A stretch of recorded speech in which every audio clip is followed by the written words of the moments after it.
This is an orchestra that is not rich. They're having serious money woes, and now they have, you know, at the end of 2005, they still had $19 million in debt. It's a tremendous amount of money they owe, and they are barely scraping by. For them to have to give it up and put it to bed in the museum, oh, I would be very unhappy with that. The downside to that means that the instruments are becoming more and more out of my reach. There really hasn't been a period of time where violins have declined in value. They've actually increased, and a lot of people do feel, as I say, with China opening up in other markets, that the rate that they will increase may actually step up from here.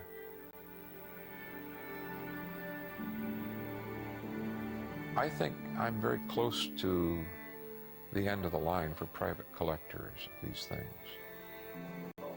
If you buy an instrument for some of the prices that are now being quoted, which are ridiculous. I heard that there's one Del Gesù, not as good as any of the ones on the piano in my opinion, but I think the price that was quoted was something like 16 million pounds for the violin. I think they're going in institutional hands.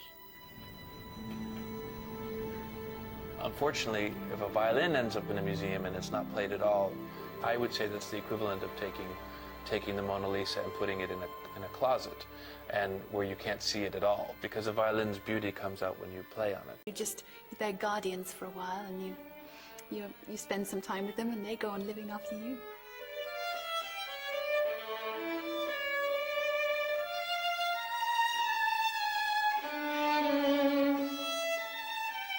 Stradivari's Messiah reminds us that a great violin alone makes no sound. Solemn warning of the consequence of violins being separated from players able to give them their voice. Great musicians like Ruth Palmer will always want to play on those sacred instruments made in Cremona 300 years ago.